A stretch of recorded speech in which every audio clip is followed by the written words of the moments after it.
আলহামদুলিল্লাহ, আল্লাহ তাআলার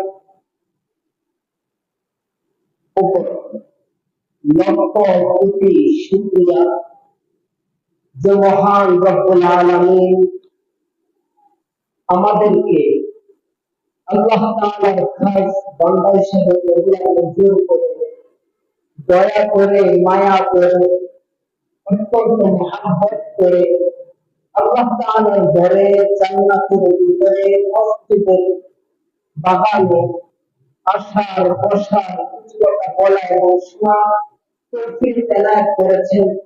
এর জন্য আমরা সবাই অন্তরস্থল থেকে ওই মহান রব্বুল আলামিনের দরবারে হৃদয়ের সবটুকু ভালোবাসাকে ঢেলে দিয়ে শুকরিয়া জ্ঞাপন করি উচ্চ আওয়াজে আলহামদুলিল্লাহ। আল্লাহ তাআলা শুকরিয়া আদায় করে শেষ করা যাবে না। কারণ হলো সবচেয়ে বড় যে নিয়ামত আল্লাহ তাআলা আমাকে আপনাকে দান করেছেন, সেই নিয়ামত হলো আল্লাহ তাআলা আমাকে আপনাকে কালেমা দান করেছে। এই কালেমা দান করার বিনিময়ে যদি জন্ম থেকে নিয়ে মৃত্যু পর্যন্ত শুকরিয়া জ্ঞাপন করি, এরপরেও আল্লাহ তাআলা শুকরিয়া আদায় করে আমরা শেষ করতে পারবো না। আল্লাহ তাআলা দয়া করে, মায়া করে আমাকে আপনাকে মুসলমানের ঘরে জন্মাইয়া পৃথিবীর জমিনে পাঠাইছেন। কত মানুষকে আল্লাহ তাআলা ইহুদিদের ঘরে জন্ম দিয়া পাঠাইছেন, কত মানুষকে আল্লাহ তাআলা খ্রিস্টানের ঘরে জন্ম দিয়া পাঠাইছেন, কত মানুষকে আল্লাহ তাআলা হিন্দু বানাইয়া দুনিয়ার জমিনে পাঠাইছেন, কত মানুষকে আল্লাহ তাআলা অমুসলিম বানাইয়া দুনিয়ার জমিনে পাঠাইছেন। কিন্তু একবার কি ভেবে দেখেছেন আমাকে আপনাকে আল্লাহ তাআলা মুসলমানের ঘরে মুসলমানের কালেমা লা ইলাহা ইল্লাল্লাহ এই বাক্যটির উপরে বছর এবং অবিচল থাকার জন্য আল্লাহ তাআলা আমাদেরকে দুনিয়ার জমিনে পাঠাইছেন। আর যে ব্যক্তি কালেমা পাইল সে সব পায় গেল, যে কালেমা পাইল সে সব পায় গেল। এখন কালেমা তো পাইলাম, কালেমা পাইলেই সবকিছু পাইয়া গেলাম। কেমনে কালেমাটা পাইতে হবে, কেমনে কালেমাটা বুকের ভিতরে ধারণ করতে হবে?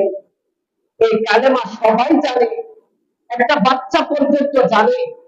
এটা আল্লাহ তাআলার একটা নিয়ামত। শিশু একটা বাচ্চা যখন তার মুখে কথা ফুটে তখন যদি তাকে জিজ্ঞাসা করেন বলো তো লা ইলাহা ইল্লাল্লাহ, আপনি যেভাবে বলছেন লা ইলাহা ইল্লাল্লাহ ঠিক সেভাবেই বলে দিবে লা ইলাহা ইল্লাল্লাহ। আমিও বলতে পারি, আপনিও বলতে পারেন। যারা হিন্দু তারাও এই কালেমাটা বলতে পারে, যারা খ্রিস্টান তারাও এই কালেমাটা বলতে পারে, যারা ইহুদি তারাও এই কালেমাটা বলতে পারে। অমুসলিম যত ধর্ম নামদারি রয়েছে সবাই এই কালেমাটা বলতে পারে। বলতে পারলেই কি কালেমাওয়ালা হওয়া যায়? বলতে পারলেই কালেমাওয়ালা হওয়া যায় না। যেমন মুখে উচ্চারণ করি লা ইলাহা ইল্লাল্লাহ, আল্লাহ ছাড়া আর কেউ নেই, ঠিক সেরকম এই কালেমার উপরে অটল থাকতে হবে। আল্লাহ তাআলার একাত্মবাদের আওয়াজ যখন হবে তখন উচ্চ আওয়াজে আল্লাহ তাআলার আওয়াজটা নিতে হবে। আর আল্লাহ তাআলার আওয়াজটা যদি গরম গলায় উচ্চ আওয়াজে বিকট সুরে উচ্চারণ করে তাহলে ওই সমস্ত আওয়াজের ভিতরে আমরা রাজনীতির গন্ধ খুঁজে পাই, রাজনীতির গন্ধ খুঁজে পাই। মসজিদের মিম্বার এমন একটি মিম্বার, এখানে বসে শুধু জান্নাতের ওয়াজ করবে, এর জন্য এই মিম্বার আল্লাহ তাআলা নবীকে দেয় নাই। এই মিম্বারে বসে শুধু জাহান্নামের ওয়াজ করবে, এর জন্য এই মিম্বারে আলেমদেরকে আল্লাহ তাআলা বসায় নাই। এই মিম্বারে বসে যেমন জান্নাতের ওয়াজ করবে, যেমন জাহান্নামের ওয়াজ করবে, ঠিক সেরকম হকের আওয়াজ করবে, বাতিলের মুখোশ উন্মোচন করবে। এই মিম্বারে বসে প্রত্যেক কুসংস্কৃতি জাতির সম্মুখে তুলে ধরবে, এর জন্য এই মিম্বরটা রাখা হয়েছে। আজকে সব কথা আমরা এই মিম্বর থেকে শুনতে চাই না। সামাজিক কথা এই মিম্বর থেকে শুরু হওয়া চাই, পারিবারিক কথা এই মিম্বর থেকে সূচনা হওয়া চাই, রাষ্ট্রীয় কথা এই মিম্বর থেকে সূচনা হওয়া চাই। যে সমস্ত কথা এই মিম্বর থেকে বলা যাবে না, ওই সমস্ত কাজ, ওই সমস্ত কাজ কোন জাতি কোন জায়গায় করতে পারবে না। যে সমস্ত কথা এই মিম্বর থেকে বলা যাবে না, ওই সমস্ত বিষয়ে কোন কথা কোন জাতি কোন জায়গায় বলতে পারবে না। এটাই কোন নিয়ম। যাই হোক, যার ভিতরে ইমান জিন্দা আছে, ইমান নামক দৌলত যার ভিতরে রয়েছে, সে বুঝতে পারবে কালিমার মর্ম কি, এই কালিমা বলতে কি বোঝানো হয়েছে।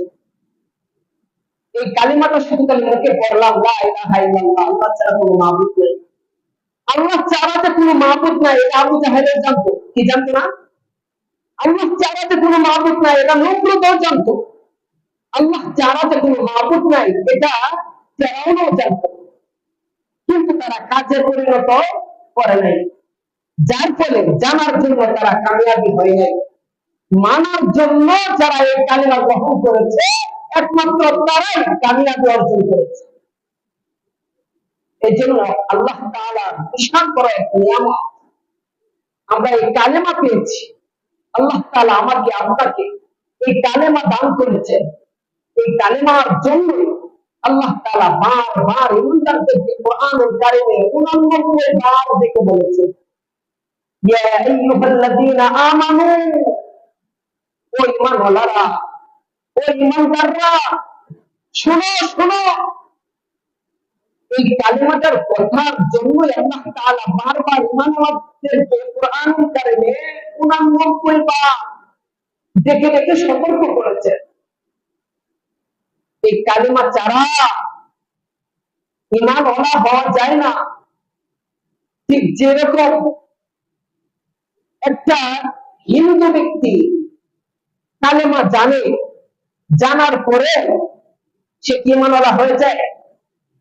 তারা মুখ দিয়ে উচ্চারণ করে এরপরে কি তারা মুসলমান হয়ে যায়?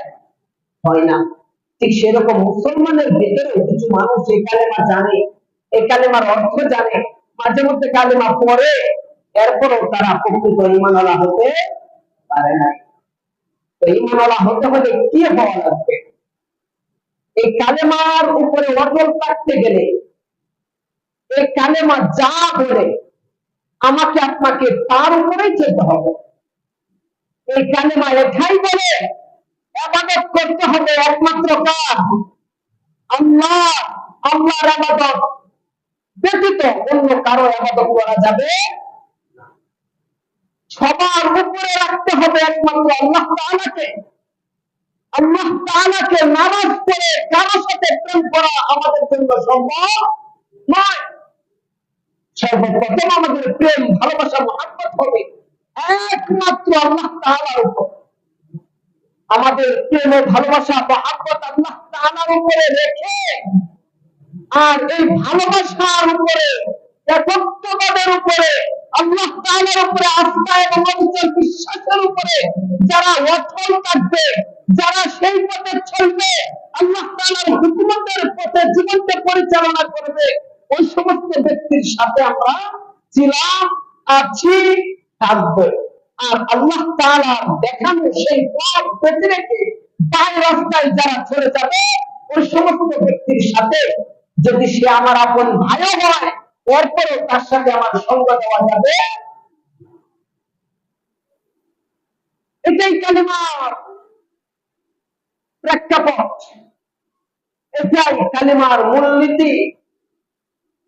এই কালিমাটা মুখে যেমন স্বীকার করতে হবে, এই কালিমাটা অন্তরে বিশ্বাস স্থাপন করতে হবে, এবং এই কালিমার দাওয়াত জাতির সম্মুখে পৌঁছে দিতে হবে। এই কালিমাটা ব্যাপক আকারে সৃষ্টি হয়েছে। আর এই কালেমার পতাকা নিচে যারা আসবে তারাই শান্তির পতাকা নিচে চলে আসবে। এই কালেমার পতাকার বাহিরে যারা যাবে তারা যত বড় লোকে হোক না কেন, যত বড় ব্যক্তিত্বই হোক না কেন, যত বড় প্রভাবশালী হোক না কেন, তাদের সাথে আমাদের কোন সম্পর্ক রাখা যাবে। সে যেই মতের হোক, সে যেই দলের হোক, সে যেই লাইনারই হোক না কেন, কালেমা আছে আমরা তার সাথে আছি, কালেমার উপরে অটল আছে আমরা তার সাথে থাকবো, কালেমার উপরে সে থাকবে না আমরা তার সাথে থাকবো না। সুযোগের সন্তানী ব্যক্তিত্ব যারা, যারা স্বজন প্রীতি করে মানুষের সাথে চলে, স্বজন প্রীতির মাধ্যমে মানুষকে সাপোর্ট করে, স্বজন প্রীতির মাধ্যমে মানুষের সাথে বন্ধুত্ব রাখে, স্বজন প্রীতির উপরে ভিত্তি করে তাদের জবান থেকে কথা বের হয়, ওই সমস্ত ব্যক্তিরা কখনো প্রকৃতপক্ষে মুমিন ব্যক্তি হতে পারে না, ঈমানওয়ালা ব্যক্তি হতে পারে না। মুমিন ব্যক্তি দ্বারাই হক কথা যেখানে যেভাবে বলার দরকার, হক কথা যেখানে যেভাবে বলার দরকার, হক কথা সেখানে সেভাবেই বলতে হবে।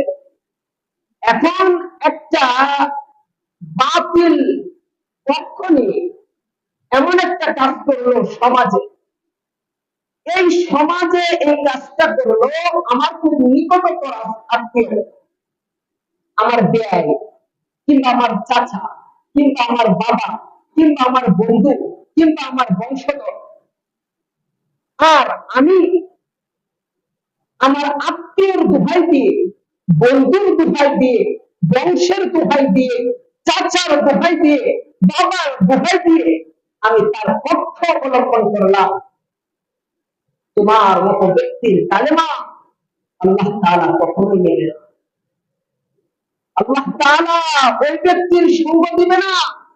আল্লাহ তাআলার রহমত ওই ব্যক্তিকে সবসময় পলায়ন করার চেষ্টা করবে।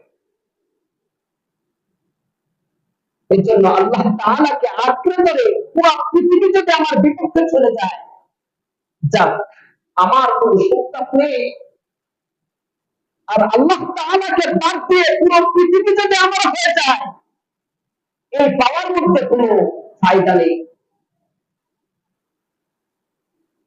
जो तो मेरा तो सब मेरा, अगर एक तू नहीं मेरा तो कुछ नहीं मेरी। যে আল্লাহ তাআলাকে পাইলো সে সব পেয়ে গেল, যে আল্লাহ তাআলাকে পেল না সে কিছুই পাইল না। এই জন্য আমার আপনার মূল লক্ষ্য থাকতে হবে একটাই, সেটা হলো আল্লাহ তাআলাকে পেতে হবে। আল্লাহ তাআলাকে পাওয়ায়, আল্লাহ তাআলাকে সন্তুষ্ট করায় আমার আপনার একমাত্র লক্ষ্য থাকতে হবে। অন্য কোন লক্ষ্য নিয়ে আমার আপনার জীবন পরিচালনা করা যাবে না। কারণ লাহু মা ফিস সামাওয়াতি ওয়া মা ফিল আরদ, এই আসমানের উপরে যা কিছু আছে সবকিছুর একমাত্র মালিক কে? জুড়ে বলেন। এই জমিনের নিচে যা কিছু আছেন সবকিছুর একমাত্র মালিক কে? এর মধ্যস্থিত যা কিছু রয়েছে সবকিছুর মালিক কে? ইয়া মাশারাল জিন্নি ওয়াল ইনস ইন ইসতাতাতু আন তানফুযু মিন আকতারিস সামাওয়াতি ওয়াল আরদি তানফুযু লা তানফুযুনা ইল্লা বিসুলতান। If you don't like my act, go out of my border. Again may Allah change myself, where will you go without my border? আল্লাহ তাআলা বলেন, if you don't like my act, যদি আমার আইন তোমার পছন্দ না হয় আমার বর্ডার ছেড়ে বাইরে চলে যাও। যদি আসমানের উপরে সব জায়গায় আল্লাহ তাআলা থাকেন, যদি সাততম জমিনের সবকিছু আল্লাহ তাআলারই হয়, যদি এর মধ্যস্থিত যা কিছু রয়েছে সব কিছুর মালিক একমাত্র আল্লাহ তাআলা হয়, তাহলে বুঝেন আল্লাহ তাআলা বর্ডার ছেড়ে আপনি কোথায় যাবেন? যাওয়ার রাস্তা আছে? Go out of my border, আমার বর্ডার ছেড়ে বাহিরে চলে যাও। আল্লাহ তাআলা কত মায়া, আল্লাহ তাআলা কত দয়া, আল্লাহ তাআলা। আজকে বন্ধুর সাথে একটা অপরাধ করে বন্ধু এই যে আপনাকে বিদায় করবে, যদি ভবিষ্যতে আবার সেই বন্ধুত্বের কাছে আবদ্ধ হতে পারে না, এরপর আগের বিশ্বাসটা আপনার প্রতি আর কখনো জন্মাবে না। আত্মীয় স্বজন একবার বিচ্ছিন্ন হয়ে গেলে দ্বিতীয়বার আপনার সাথে আবার বন্ধুত্ব করতে পারে, আত্মীয়তার সম্পর্কে ঘনিষ্ঠ হতে পারে, বাট আগের পূর্বের সম্পর্ক জায়গায় আপনাকে আর কখনো স্থান দিবে না। কিন্তু আল্লাহ তাআলা বলেন আমার বর্ডার ছেড়ে বাহিরে চলে যাও। এ কথা বলার পরে আল্লাহ তাআলা নিজেই ডাক দিয়া বলেন এটাই my dear fire will you go without my border. বান্দা আমার বর্ডার ছেড়ে বাহিরে কোথায় যাইবা? তুমি যেখানে যাও সেখানেই তো আমার বর্ডার, তুমি যেখানে যাও সেখানেই তো আমার সীমানা। তুমি আসমানে যাবে সেখানেও আমার সীমানা, তুমি জমিনের নিচে ঢুকবে সেখানেও আমার সীমানা, তুমি সাগর পাড়ি দিতে চাইবে সেখানেও আমার সীমানা। পশ্চিম হতে পূর্ব, দক্ষিণ হতে উত্তর মেরু পর্যন্ত তুমি যেখানেই যাও না কেন সেখানে আমি আল্লাহর বর্ডার। আমি আল্লাহর বর্ডারের বাহিরে যাওয়ার কোন সাধ্য, কোন ক্ষমতা, কোন জায়গা তোমার জন্য কখনোই নেই। এই জন্য আল্লাহ তাআলার বর্ডার ছেড়ে আমরা কোথায় যাই? সেই আল্লাহর জমিনে, সেই আল্লাহর নাজ নেয়ামত ভোগ করে, সেই আল্লাহর দেয়া শক্তি নিয়ে, সেই আল্লাহর দেয়া জবান নিয়ে, সেই আল্লাহর দেয়া এলেম নিয়ে, সেই আল্লাহর দেয়া বাক শক্তি নিয়ে যদি কথা বলতে হয়, তাহলে কার পক্ষে কথা বলবো? বুঝলেন নাই? কার পক্ষে কথা বলবো? আল্লাহ। আল্লাহ নামটা যার জবান থেকে আসে না, তারা বয়ান শুনে তৃপ্তি পেতে পারে, বয়ান শুনে বাহবা দিতে পারে, বয়ান শুনে এটা বলতে পারে যা বলতেছে সব ভালোই বলতেছে, কিন্তু তাদের ভিতরে পূর্ণাঙ্গ ইমান এখনো ঢুকে নেই। যার ভিতরে পূর্ণাঙ্গ ইমান ঢুকছে তার সম্মুখে আল্লাহ নামের আওয়াজটা শুনি গেলে যায়, এরপরে তারা চিৎকার দিয়ে বলবে আল্লাহু আকবার। এটা ইমানের নমুনা। ইমানের কিছু আলামত রয়েছে, ইমানের কিছু স্রোত রয়েছে।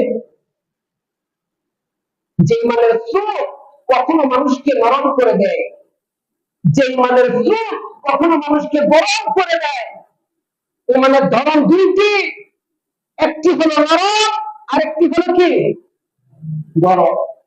যেমন আবু বকর সিদ্দিক রাদিয়াল্লাহু তাআলা ওনার মর্যাদা তো অনেক উপরে। যেমন সমস্ত নবীদের উপরে, সমস্ত নবীদের সম্মুখে আমার আপনার নবীর মর্যাদা যেমন, সমস্ত উম্মতের মধ্যে আবু বকরের মর্যাদা যেমন, সমস্ত নবীদের মধ্যে আমার আপনার নবী জনাবে মুহাম্মদুর রাসূলুল্লাহ সাল্লাল্লাহু আলাইহি ওয়াসাল্লামের মর্যাদা যেমন, সমস্ত উম্মতের মধ্যে আবু বকরের মর্যাদা যেমন। এত নরম মানুষ ছিলেন, এত অমায়িক ব্যক্তিত্ব ছিলেন, এত নরম দিনওয়ালা ব্যক্তি ছিলেন। তার মতো নরম দিনওয়ালা ব্যক্তি আর কেউ ছিল? আর সে আবু বকর সম্পর্কে হাদিস আমরা প্রতি জুমার দিন দ্বিতীয় খুতবায় শুনতে পাই, আরহামু উম্মতি বিউম্মতি আবু বকর। এখানে আরহাম নরম বুঝানো হয়েছে। আবু বকরের চেয়ে নরম আর কেউ নেই। সে আবু বকর একদিন রাস্তা দিয়ে হাঁটে যাচ্ছে, আর এক ইহুদি আবু বকরকে শোনায় বলতেছে, চাইছিলাম তো কিছু মানুষ আছে দেখবে এমন কিছু বাহানা করব, সে সব ক্ষেত্রে বাহানা করে। কারণ মন্দ বলতে চাই, সে নিজে বলবে না, তোমাদের সম্মুখে বসে আছে, তাহলে গলা টানবে, গলা টানা বুঝেন, গলা টানবে। তার গলা টানার পেপরা নিতেই আরেকজনে মনে মনে ভাবে আছে এত গলা টানতে যে তো করতে পারে না, যা তুই বইটা আমি মনে পড়া শুরু করে দেবে। তার বাপ মনে তুই আরেকজন মন্দ গালি গালাজ করা শুরু করে দেবে। দোকানের সম্মুখে বসবে, পটেকাতে বসবে, বাজারে বসবে, পয়সা কেডা কি করলো, কেডা কেমনে চলে, কেডা কেমনে কথা বলে, কেডা কতক্ষণ ঘুমায়, কারে কটা ডাক দিলে ঘুম থেকে উঠে, এই সমস্ত জিনিস নিয়ে আসলে দোকানের সম্মুখে আলোচনা। আর যার আলোচনা করতেছে তার সম্মুখে এসে বলবেন যে ভাই আমি যা বলি আপনার সামনেই বলি, আপনার আড়ালে আমি কিছুই বলি না, আপনার আড়ালে আমি কিছুই বলি না। ওই সমস্ত ব্যক্তিরা বুঝতে হবে যে অবশ্যই তাদের ভিতরে ভেজাল আছে। ঠিক সেরকম ইহুদের কার্যকলাপ কি, আবু বকরকে দেখে তাদের সম্মুখে অনেক নেতা পেতা, তার অনেক দল বল, সমস্ত দলকে নিয়ে দলে তাদের উপরে ভর করে আবু বকরকে বলতেছেন যে চাইছিলাম মুসলমান হইতে, মানুষ যে কেন মুসলমান হয় এটা আমার বুঝে আসে না, চাইছিলাম কালেমা পড়তে কিন্তু মানুষ যে কেন কালেমা পড়ে এটা আমার বোধগম্য নয়। বাকিরা কয় কেন কেন, ওই ব্যক্তি বলে যে আল্লাহ তো এত ধনী, আল্লাহ তো ধনী মানে সবচেয়ে ধনী, তাহলে আল্লাহ আবার মানুষের কাছে ভিক্ষা চাই কেন?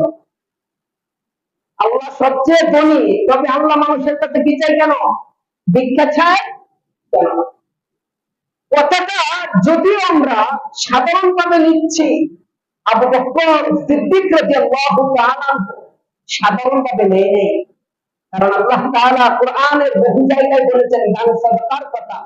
আর দান সাদাকার সেই হাদিস এবং কোরআনের আয়াতের উপরে ভর করে ওই ইহুদি বলে উঠলো আল্লাহ মানুষের কাছে ভিক্ষা চায়। এই বলার পরে আবু বকর সিদ্দিক রাদিয়াল্লাহু তাআলা নরম কোমল হৃদয়ের মানুষটি নিজেকে স্থির রাখতে পারলেন না, আস্তে আস্তে করে ওই ব্যক্তির সম্মুখে গেলেন, ইহুদির সম্মুখে গেলেন, যায়া কোন কথা নেই, কারো দিকে তাকালেন না, ওই ইহুদির সম্মুখে যায় এটাও ভাবলেন না ও তো বিশাল বড় এক নেতা, কোন দিকে হইবে, ওরে যদি আমি মারি তাহলে ওর সঙ্গ পাঙ্গ যারা রয়েছে তারা তো আমার গায়ে হাত তুলবে, এইদিকে বিন্দু পরিমাণ ভ্রুক্ষেপ করলেন না। এই কথাটা শোনার পরে ওই ইহুদির সম্মুখে যায় টাচ করে কয়েকটা ফুল লাগাই দিলেন ইহুদির গালে। ইহুদি তো এক স্তর খেয়ে কিছুক্ষণ অজ্ঞান হয়ে গেছে, আর সাথে যারা ছিল তারা ভাবতেছে নরম জায়গা জেনে গরম হয়ে গেছে, এখানে তো আর উপায় নেই, সবগুলা উল্টা সাথে সাথে দিতে দৌড়। আর এই ইহুদির জ্ঞান ফেরার পরে, কারণ ইমানওয়ালারা সবসময় জানে যে বাতিল শক্তি যত বড় রূপ আকার করুক না কেন, তারা দেখতে বড় হতে পারে কিন্তু শক্তিতে তারা কখনো বড় নয়। যেমন মনে করেন একটা ক্ষেতের ভিতরে যদি আপনি কয়েকদিন এক লাইন দিয়ে মানুষ চলাফেরা না করে, দেখবেন এই ক্ষেতে আর ওই ক্ষেতে দুই লাইনের মাঝখানে মাকড়সায় এমন ভাবে চাল বাঁধে, রাস্তা থেকে যদি কেউ তাকায় দেখে বুঝা যাবে যে এত বড় জাল ভেঙে আমার ক্ষেত পর্যন্ত আমি কেমনে যাব। জালের আকৃতি কিন্তু বিশাল বড় রূপ নিয়ে অবস্থান করেছে, কিন্তু একবার এভাবে ভেবে দেখেন একটা পিচ্ছি বাচ্চা যদি প্রস্রাব করা লাইনে দিয়ে হাইটা যাইতে থাকে, এরপরেও দুই পাশের বিশাল মাকড়সার জাল ভেঙে তছনছ হয়ে যাবে। ঠিক সেরকম বাতিল অপশক্তি যত বিপদ এবং বড় হোক না কেন, যত শক্তিশালী রূপে জাতির সম্মুখে তাদের মুখটা উন্মোচন হোক না কেন, কিন্তু একটা পিচ্ছি বাচ্চা যদি প্রস্রাব করেও যেতে থাকে এরপরেও বাতিল শক্তি ভেঙে তছনছ হয়ে যাবে। আবু বকর সিদ্দিক রাদিয়াল্লাহু তাআলা এর দৃষ্টান্ত দিয়ে গিয়েছেন। সিদ্দিক আকবর উনি এক চর যখন বসাইলেন ইহুদির গালে, এই ইহুদি দাঁড়িয়ে ভাবলেন যে বিশ্বের জমিনে এখন বর্তমানে একমাত্র ব্যক্তি হিসাবে জনাবে মোহাম্মদ রাসূলুল্লাহ সাল্লাল্লাহু আলাইহি ওয়াসাল্লাম রয়েছে, আর সেকেন্ড ব্যক্তিটাই হলো আবু বকর। তার বিচার নিয়ে আমি কোথায় যাব? তার বিচার নিয়ে যাওয়ার কোনো রাস্তা নাই। এরপরে উনি ভাবলেন যে এক নম্বর ব্যক্তি তো বিশ্বনবী, সে তো সেকেন্ড ম্যান, তার বিচার করলে বিশ্বনবী করতে পারে। আস্তে আস্তে হাঁটি হাঁটি পা করে বিশ্বনবীর দরবারে চলে গেলেন। বিশ্বনবীর দরবারে যাওয়ার পরে বিচার দায়ের করলেন যে নবী মুহাম্মদ, আপনার আবু বকর আমাকে চর মেরেছে, আপনার আবু বকর আমাকে চর মেরেছে। বিশ্বনবী জনাবে মুহাম্মদ রাসূলুল্লাহ সাল্লাল্লাহু আলাইহি ওয়াসাল্লাম বলেন, ইহুদি তুমি মনে হয় ভুল করছো, তুমি মনে হয় ভুল করতেছো, কারণ মানুষকে এভাবে গালের মধ্যে চর মারা, পাঁচ আঙ্গুল ভাসিয়ে দেয়া, এটা আমার আবু বকরের কাজ নয়, এটা উমরের কাজ। যদি চর মেরেই থাকে, তুমি চোখ বন্ধ করে একটু ভেবে বলো, হয়তো আসছিল আমার উমর, তুমি দেখছো আবু বকর, এটা আমার উমরের কাজ, এটা আবু বকরের কাজ হতে পারে। ইহুদি বলেন যে না, আমি মিথ্যা বলি নাই, আমি ভুল বলি নাই, আপনার আবু বকরই আমাকে মেরেছে। কিছুক্ষণের ভিতরে আস্তে আস্তে আবু বকর সিদ্দিক রাদিয়াল্লাহু তাআলা আনহু বিশ্বনবী থেকে তো দূরে থাকতেন না, তারা একটু সময় পেলেই বিশ্বনবীর কাছে চলে আসতেন, রাসূলের দরবারে চলে আসছে। যে ব্যক্তির এক চরকে ইহুদি অর্জন হয়ে যায়, সেই ব্যক্তিকে যদি আবার বিচার দেওয়া অবস্থায় নিজের চোখে দেখতে পায়, তাহলে তার চোখে মানুষ বাঁচবে না সরষা ফুল বাঁচবে? এই ইহুদি সে আর কিছু চোখে দেখতেছে না, বই আতঙ্কে কাঁপা শুরু করে দিল, কাঁপতে চলে আসছে।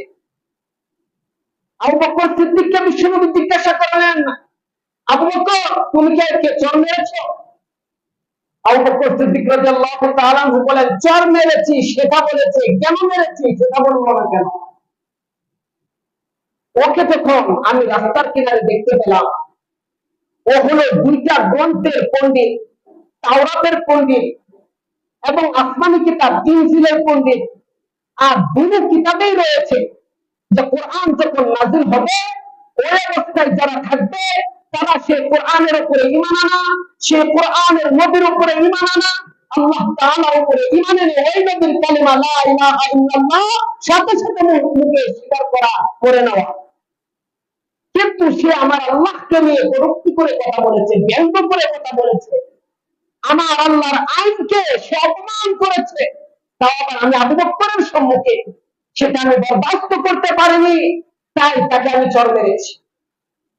এবার বুঝেন আবু বকর কেমন নরম দিলওয়ালা ব্যক্তি ছিল, যে চর মারছে এরপরে বিশ্বনবী পর্যন্ত বিশ্বাস করতে পারে নাই। বিশ্বনবী বলে যে না, এটা আমার আবু বকরের কাজ না। বিশ্বনবী পর্যন্ত জানে সে কেমন নরম মানুষ, তার দ্বারা এই কাজ করা সম্ভব না। আর সেই নরম মানুষেও একাত্মবাদের বিরুদ্ধে যখন কথা শুনেছে, নরমত্বকে দ্বিতীয় করে তার সর্বোচ্চ ইমানের গণমতকে সর্বোচ্চ জুড়ে চর মারার মাধ্যমে ইমানের দৃষ্টান্ত সে স্থাপন করেছে।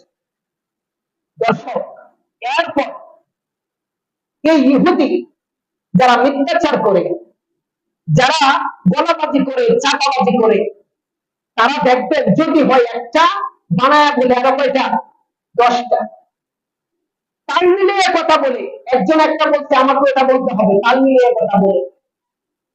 এই ইহুদি ডাইরেক্টলি না করতেছে যে না আল্লাহ কাল্লা, মানে যেভাবে ইচ্ছা সেভাবে সে কসম করতেছে, কসম করে বলতেছে আমি সেটা বলি নাই। কিন্তু দেখেন আল্লাহ তাআলা কুরআনুল কারীমের আয়াত দিয়ে আমার আপনার নবীর কাছে আবু বকরের সাক্ষ্য হিসেবে বাঁধিয়ে দিয়েছেন, قد سمع الله قول الذين قالوا إن الله فقير ونحن أغنياء। আল্লাহ তাআলা জিবরাইলকে দিয়ে পাঠায় বলেন, জিবরাইল যাও আমার নবীর কানে কানে যা বলে, যে কথাটা ইহুদি বলেছিল, যে কথার কারণে আবু বকর আমার পক্ষ নিয়ে ইহুদিকে তাৎপর দিয়েছিল, সেই কথাটা শুধু আবু বকর শুনেনি, আমি আল্লাহ শুনেছি। সুবহানাল্লাহ।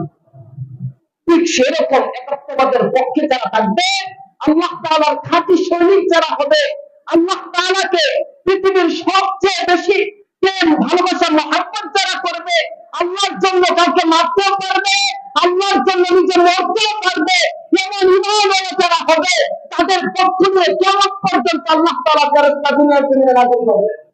আল্লাহ তাআলা আমাদের সবাইকে আল্লাহ তাআলার খাঁটি ঈমানওয়ালা বান্দা হওয়ার তৌফিক দান করুন। সকলে বলি আমিন।